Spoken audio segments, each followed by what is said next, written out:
Good morning, everybody. It's Dr. Lisa, the education doctor. I am coming to you this morning to offer some solutions for the coronavirus.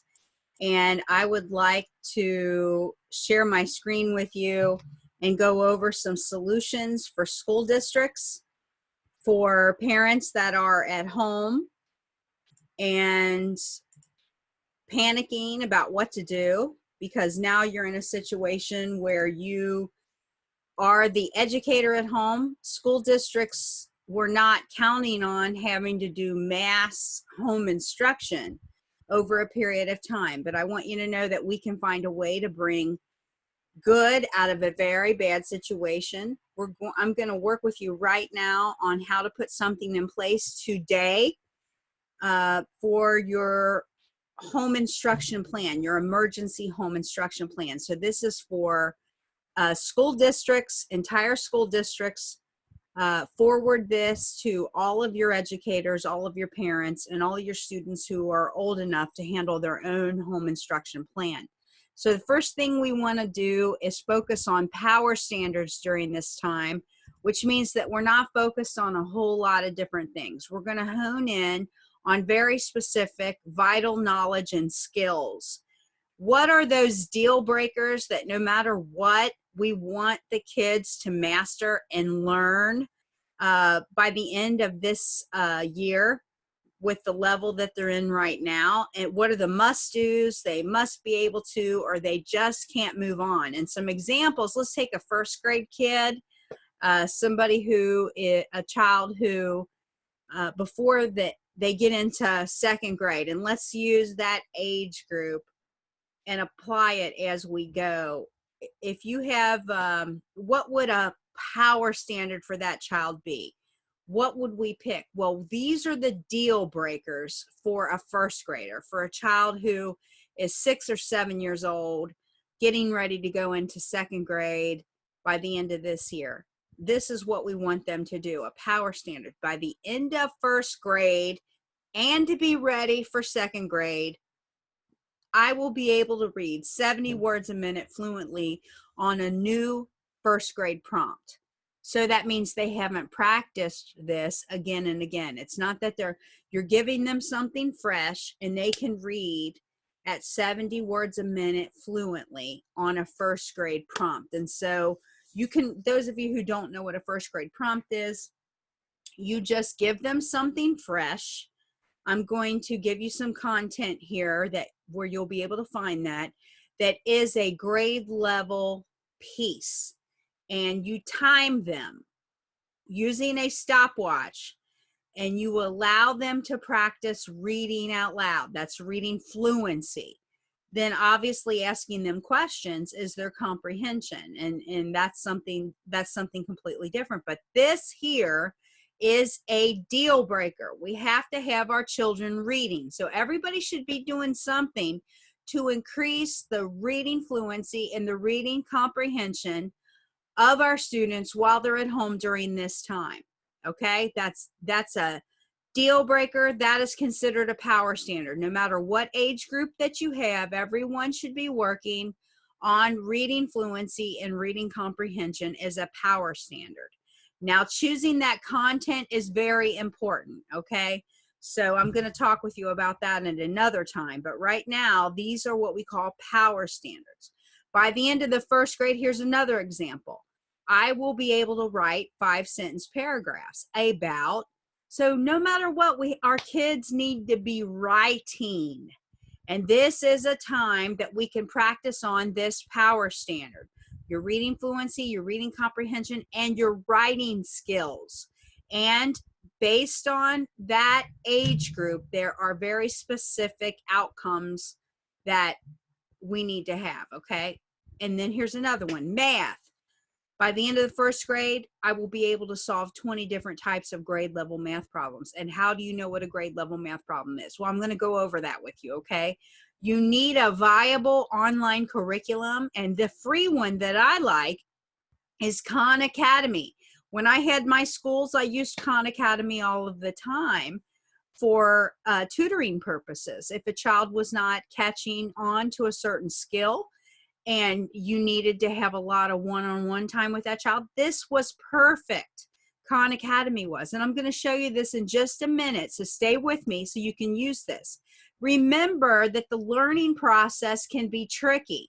You can't just keep talking and teaching and teaching. The kid can pay attention, their age +2. So if you have an 8-year-old kid, that means they can only focus on one piece of information for 10 minutes at a time. And then you have to allow them time to process it. You're going to chunk that content. I'm going to talk to you about a lesson format on how to help them to master learning by doing a lesson in a certain way. There's a format that if you do. And then obviously you have to have quality, quick, and specific feedback. Just letting a kid work and busy themselves for a long period of time without giving them quick, specific feedback is not going to help the learning process. That's what's great about using the online curriculum that gives them immediate feedback. They can see if they got an answer wrong. They can go back and look again and learn what they did incorrectly. But they do need adult supervision or someone who knows that skill set. Okay, now let's talk about the lesson format. This is basically it. I like these 6 steps. If you can follow this, you are going to increase the rate of mastery with the students if you follow this format. First of all, an anticipatory set is an educator term for hook. You're getting them interested in doing this so that they put forward the effort to learn. Okay, this is motivation. And you're getting them intrigued in this so that they really want to do it. Very specifically, you tell them the next thing, what the outcome is going to be. You're going to be able to read 70 words a minute. We're going to practice on this. Or in this case, let's say it was geometry for a 4th grade student. When you do this lesson right now, by the end of the time, you are going to be able to master all these geometry questions, and you're going to be able to understand all the things about angles and triangles, whatever that might be. They're going to know what their outcome's going to be. Then you get to the direct teaching. This is the meat of the lesson. You have to have quality teaching from jump, okay? And if you don't know the skill set, this is going to be good to use Khan Academy, where they have instructors. A lot of them are whiteboard instructors, and the objectives are chunked. And I'm going to show you that. You can use other resources, but this is one of the ones I've tested, and it's free. So the other thing is, after you've chunked the content, you don't want to move on until you know they've mastered that piece. You want to give them guided practice. So you let them practice a lot for several minutes until they master it at least 85%.